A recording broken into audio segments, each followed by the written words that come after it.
Without further ado, we bring in the Paul Eisenstein, who you need to unmute there, Paul. So, who I've known since my Free Press days in the 1990s. He runs the Detroit bureau, very successful at that. Another one of those bootstrap entrepreneurs, done very well for himself. Has a new son called Miles, a little hairy side. But is Miles going to be joining us on the show today, or is he standing by? No. No, he wisely stayed out at the cottage. He's going to go for a swim later. I came back to Pleasant Ridge. Yes. I've been watching him grow on Facebook. I'm one of Paul's followers. So we wanted to bring Paul on the show. We should probably do this more often anyway, because we cover a lot of auto tech stuff, and obviously that's Paul's thing. And Matt was just on your website a few minutes ago looking at, I guess you released 5 top headlines this morning. You want to pick it up from there, Matt, and get us started? Yeah, I was curious about Stellantis building a second U.S. battery plant. Where's that one going to be? How many people is it going to employ? And is there any controversy about it, as there has been some of the other battery plants that have been proposed? Well, there's no controversy yet because apparently they have not decided on a location. They, excuse me, they sent me a press release, about 11 o'clock last night, and they didn't have many details. The only important thing is that they are going to set it up to build about 34 gigawatt hours of batteries, lithium-ion batteries. And as you guys know, the number of vehicles that would service will depend largely on how many battery cells they're going to use, how much battery they put into the vehicle. On the low end, that could be maybe 100,000 vehicles or so. On the high end, it could be several times that.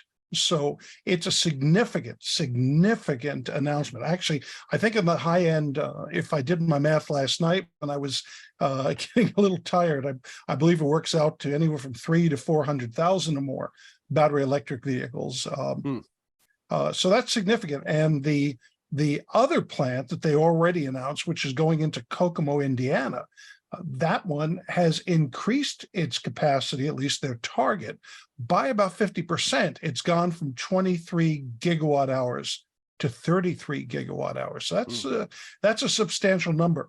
Yeah, and absolutely. Based on the little bits that they put into that release, and having talked with the CEO of Stellantis, Carlos Tavares, I know that they're looking to put in even more, as is their partner.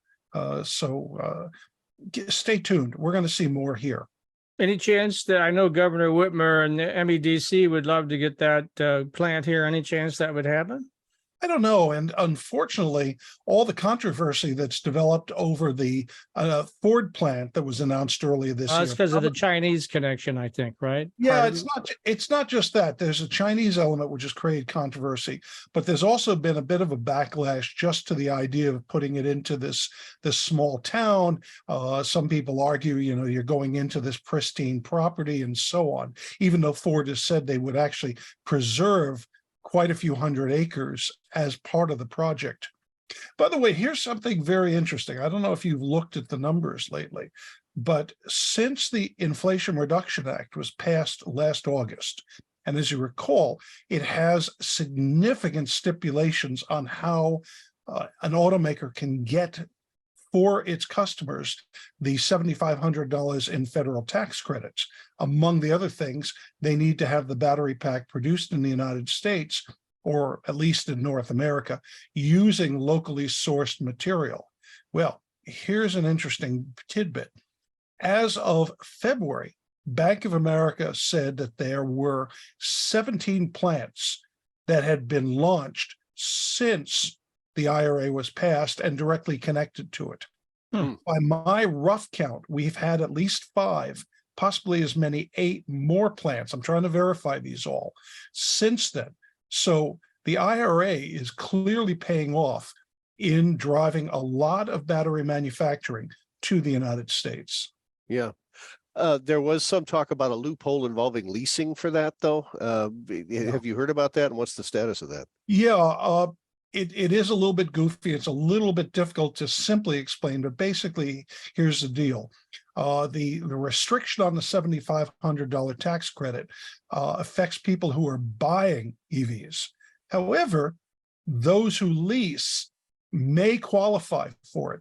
It's a little bit tricky. The lease actually goes to whatever finance company is financing the vehicle. It could be Ford Motor Credit, it could be Chase or whatever, but they get it, and then they have the ability to pass it on to the consumer, the leaseor. But on the other hand, they don't have to. They could swallow it. And so anybody who is looking to lease to try to get that incentive, make sure that you do check with the dealer and whoever you're getting the money from. Yeah. To make sure they're actually passing that $7,500 to you and not just swallowing it as one very big chunk of profit. Yeah, just to make sure you have it in writing, as they say, right? Exactly. Something else I saw in the Detroit Bureau today was that you had a test drive of a Mustang EcoBoost. Now, those are two words I don't think of as going together. Yeah, when I think of Mustang, I don't think of electric, but I know it is. No, it's not electric. It's not electric. No, EcoBoost is the turbocharged family of engines that Ford has. One of the most powerful versions of the gas-powered F-150 is an EcoBoost engine. Okay. The EcoBoost is a very important part of the family lineup at Ford, and there will be some that are paired in either hybrid or plug-in, but basically EcoBoost is a turbo engine, which gets typically a lot better mileage than the standard gas model. And here's a little tidbit for you. This is a turbocharged 4-cylinder with a displacement of only 2.3 liters, right? Really? It's less than half the displacement of the 5.0, the big 5-liter V8, V8, yeah, that you have in the GT. Yet, where the GT is, in the 400 up to 480 horsepower, this model gets 315. Now, that may seem small comparatively, but the 315 horsepower EcoBoost delivers more horsepower than any Ford Mustang V8 did up till 2010. Yeah, and I think over 300 horsepower is still plenty enough to get you in trouble in most legal jurisdictions. Well, Matt's an old hot rodder. He's probably going to be all over. I do have to tell you, I just got a Ford Bronco Sport that has the 1.5 liter 3-cylinder EcoBoost engine in it. Right. And it's got plenty of zip for, entering freeways and passing and stuff like that. It's really surprising. I thought 3 cylinders. Are you kidding me? But it does okay. Sounds like a Chinese vehicle, Yeah, right. all these downsized engines these days are getting more and more and more power. I remember when getting 75 horsepower out of each liter of an engine was considered remarkable. And now these turbo engines and some of the naturally aspirated engines are developing 100, 125, 150 horsepower per liter. This is crazy numbers. The interesting thing is automakers are feeling more and more pressure to drive up power because of all the power you can make out of an electric motor. Especially at the low end. Yeah. I want to ask you also, hydrogen suddenly has become the hot new thing for vehicles. I've gone to all the auto shows like you have over the last 25 years, and it was big 10, 15 years ago. Is it making a comeback, or is it all hype? Yes, no, maybe. How's that for a direct answer? You're a politician, Paul. No, actually, I just realized that sometimes you just have to sit back and see where things go. And that's the case with hydrogen. Hydrogen fuel cell technology seemed to be the way to go, as you said, 10, 15 years ago. And part of that was because batteries could deliver such a limited range. Everybody thought that there would be a better option with hydrogen. For people who don't understand, fuel cells take hydrogen, mix it with oxygen in a device called a stack. It basically flows the hydrogen past a catalyst like platinum, and it causes the gases to combine. They create water vapor and a flow of current, which then can be used to power the same electric motors you have in an EV. Now, the problem with it is there's just not much of it out there. Oh yeah, I mean, yeah, if I can get into space, the last episode of Star Trek had them going out into space to collect deuterium, a version of hydrogen. But on Earth, you don't have hydrogen by itself. It exists only as part of water, H2O, or various carbon-based fuels. So getting it is energy intensive or can create pollution. So that's a bit of a problem. However, hydrogen fuel cells do have some advantages. You can fill them up real quickly and take them for long distances. You can fill up 400 miles range in a vehicle like Toyota or Hyundai have, Hyundai Nexo, for example. Get 300-400 miles and fill up a tank in minutes, not hours, like charging a battery. Here's the other thing. It's particularly good for heavy vehicles doing long distances. Yeah. So I wouldn't be surprised if companies like Nikola, as well as Toyota, Hyundai, and a couple others, wind up finding a real market for heavy duty trucks. Yeah, I think it'd be good for delivery trucks too. The medium-sized class 4 maybe, or something like that. Yeah, locally, the batteries can handle it. If you look at it, Amazon is getting 100,000 EVs from Rivian, and almost every delivery, we're talking local delivery company, is going with battery.